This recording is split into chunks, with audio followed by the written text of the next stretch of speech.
رفع الیدین کب سے شروع ہوا؟ کیا ہاتھ چھوڑنے کی بھی نماز پڑھی آپ علیہ السلام نے؟ جی. کسی بھائی کو رفع الیدین کرنے پر کیسے قائل کیا جائے؟ بھائی کو پہلے تو نماز پڑھنے پہ قائل کرے نا. ہاں، رفع الیدین تو بعد میں آئے گا. رفع الیدین تو سارے کر رہے ہیں،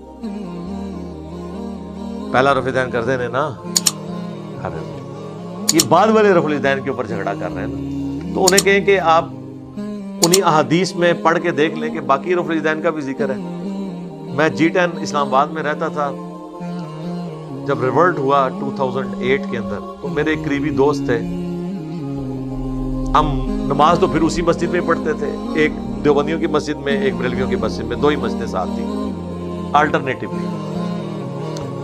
دیوبندیوں کے مسجد کے جو خطیب تھے وہ کچھ دن تو برداشت کرتے رہے، پھر انہوں نے میرے دوست کو بلا کے کہا کہ یار کہ تم نے نماز کا طریقہ جو ہے نا تمہارے دوست نے چینج کر لیا ہے، تو تم نہ کہیں یہ کام شروع کر دینا، تو میں تمہیں پہلے یہ کتاب دے دوں، نماز حنفی کا طریقہ، نماز محمدی نہیں، نماز حنفی.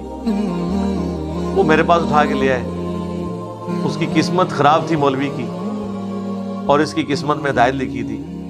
انہوں نے پہلی حدیث لکھی نماز کے طریقے پہ کہ نماز شروع کرتے وقت ہاتھ کانوں تک اٹھانا، اور حوالہ لکھا ہوا صحیح مسلم. مالک بن حویرث کہتے ہیں کہ نبی علیہ السلام جب بھی نماز شروع کرتے دونوں ہاتھ کانوں تک اٹھاتے، یعنی انگلیاں کانوں کی سیدھ میں، ہتھیلیاں کندھوں کی سیدھ میں. میں نے کہا رکو ذرا، صبر کرو. مسلم شریف کھولی اور وہ حدیث اوریجنل کتاب سے دکھائی. اس میں آگے لکھا تھا جب رکوع میں جانے لگتے تو دونوں ہاتھ کانوں تک اٹھاتے، اور جب رکوع سے سر اٹھاتے تو دونوں ہاتھ کانوں تک اٹھاتے. اب وہ بندہ تو تب کیا، اس نے کہا یار ان کے مولویوں نے حدیثیں بھی آدھی لکھی ہوئی ہیں. میں نے کہا یہ اوریجنل کتاب لے جاؤ، یہ چھپی بھی حنفیوں کی بھی ہے، جا کے دکھاؤ اسے صحیح مسلم شریف. ہو سکتا ہے اس بیچارے نے بھی نہ کبھی مسلم خود پڑھی ہو، اور دیکھ لے مسلم شریف مرنے تو پہلا ایک بار خود بھی مسلم شریف کی زیارت کر لے، مسلم ہو جائے. او جناب اس کو دکھائی، وہ آئے بائیں شائیں کرنا شروع ہو گیا. ان کا نہیں یہ بتاؤ آدھی حدیث کیوں لکھی؟ اس نے آگے سے پتا کیا جواب دیا؟ اس نے کہا آدھی اس لیے لکھی ہے کہ ہم نے ثبوت دینا تھا کہ ہم کانوں تک ہاتھ کیوں اٹھاتے ہیں، تو جتنی ہماری ضرورت تھی ہم نے اتنا ہی بتانا تھا نا آپ کو. ہاں جی.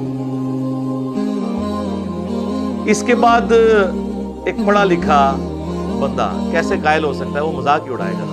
خیر اللہ نے انہیں ہدایت دے دی.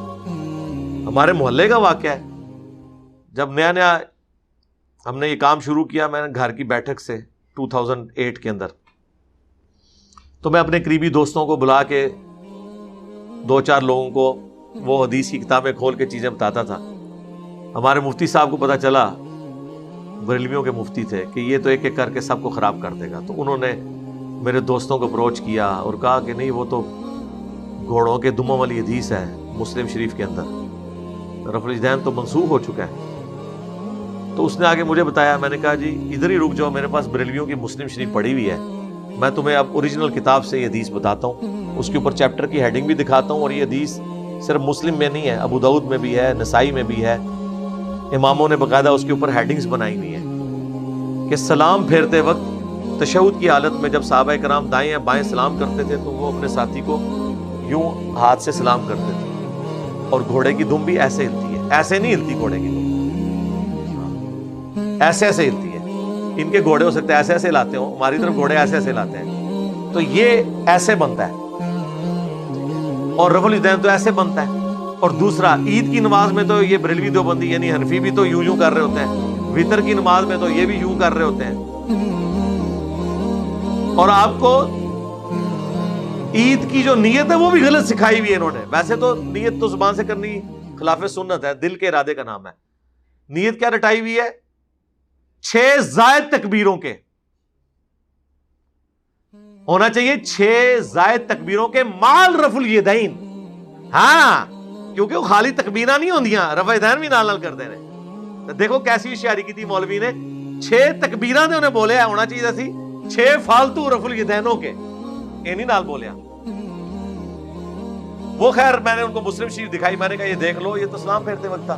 وہ لے کے مفتی صاحب کے پاس گیا، واللہ مفتی صاحب کو بھی نہیں پتا تھا کہ یہ سلام پھیرتے وقت ہے، انہوں نے بھی کسی کتاب میں سے ہی پڑھا ہوا تھا. لاجواب ہو گئے.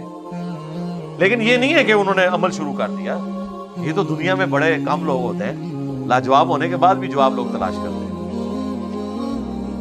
باجماعت نماز میں سرن اور جہرن امام کے پیچھے کب خاموش اور کب بولنا چاہیے؟ جب وہ قرات کر رہا ہے اس وقت تو مسلم شریف میں واضح حدیث ہے خاموشی سے سنو. جب وَلَضَّالِّينَ کہے تو آمین کہو. اونچی آواز میں کہہ رہے تو آپ اونچی آواز میں کہیں گے, بہت اونچی آواز میں نہیں, نارمل یعنی اپنے کانوں تک پہنچے. سرن میں تو آپ نے باقی 17 رکھتے ہیں دن رات میں, جن میں سے 6 جہرن ہیں, فجر کی 2, ظہر کی 4 کی 4 ہی جو ہے وہ سرن ہے, عصر کی 4 کی 4 سرن ہے, مغرب کی 2 جو ہیں وہ جہرن ہے, آخری 1 سرن ہے, عشاء کی 2 جہرن ہے اور آخری 2 سرن ہے. یعنی جہر جس میں اونچی آواز سے قرآن پڑھا جاتا ہے اور سرن جس میں آہستہ آواز. باقی تسبیحات تو ساری سرن ہے. تو آپ نے آمین اونچی کہنی ہے, باقی امام جو اونچا پڑھ رہا ہے آپ نے وہ سننا ہے, سرن میں وہ آہستہ پڑھ رہا ہے آپ نے پیچھے پڑھنا ہے. جہاں پہ آپ کو امام کی آواز نہیں آ رہی آپ نے وہ چیزیں پڑھتے جانا ہے. اس میں کون سا ہے؟